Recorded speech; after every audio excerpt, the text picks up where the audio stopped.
Welcome to my channel. Now this one is the Sly and Z channel. I'm Sly.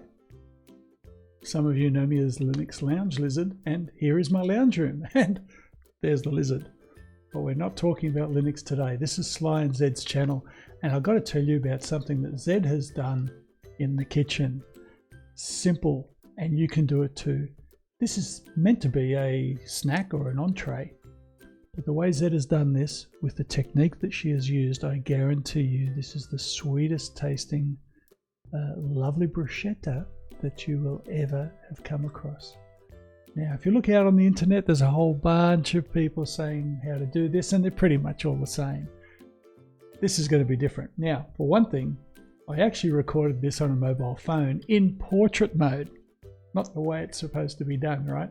So I'd like you to sit back and have a look at this mobile phone video and just enjoy it and take heed of what Zed says.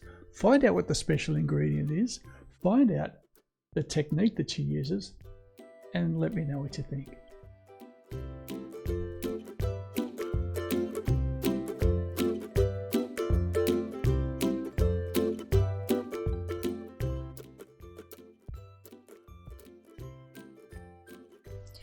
The ingredients for our morning bruschetta: 9 or 10 cherry tomatoes, half an avocado, 4 slices of soy and linseed stone-baked sourdough bread, a little handful of basil, some Greek feta, and a great big knob of butter. Gotta have butter.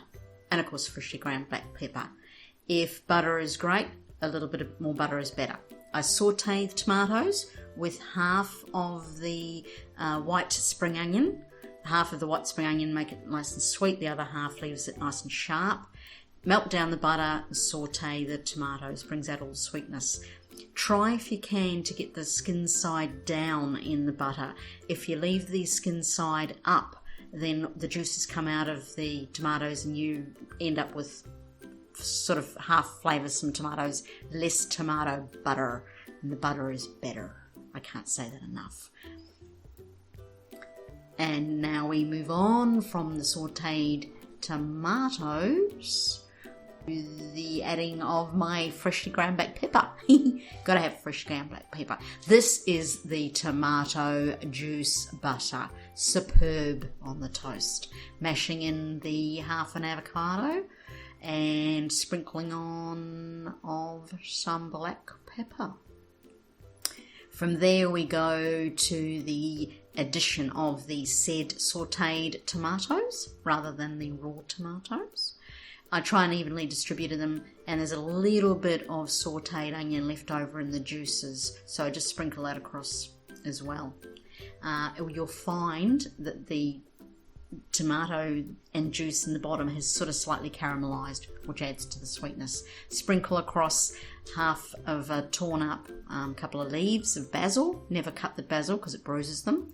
And then the last bit of sprinkling of the raw spring onion. Just makes a bit of sharpness. Sprinkle, well, I suppose crumble is more better description. Crumble the creamy Danish feta over all of the dishes. More Danish feta is better than less Danish feta.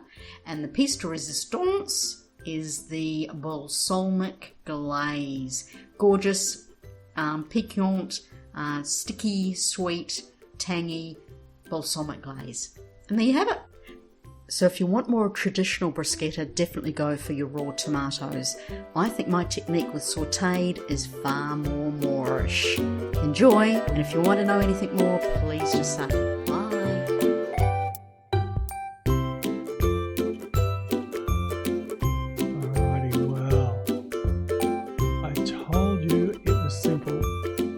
Same time, it's also beautiful, and I really would like you to consider making that yourself and giving us a hoy, letting us know what you think.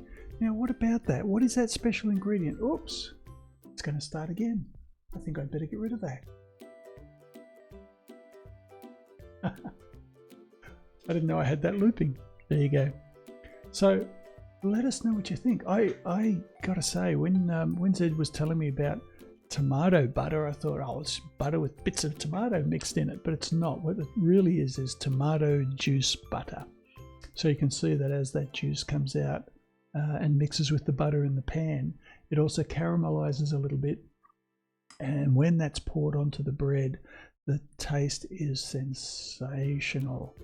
Now that combined with the tomatoes themselves that are not chopped up like you see everywhere on the internet, not chopped up or sliced up and mixed up with a bit of uncooked onion and sometimes a bit of garlic. No, in this case we've got half cooked onion, or sorry, half of the onions are cooked. The others are sprinkled on for a bit of what did Zed say in that one? A bit of a bite. But it's caramelized onion, it's caramelized tomato, those tomato halves, just beautiful. So I really got to say, a simple dish like that, and Zed's done a great job. And now it's over to you. Give it a try and let us know what you think. I hope you enjoyed this. Goodbye now.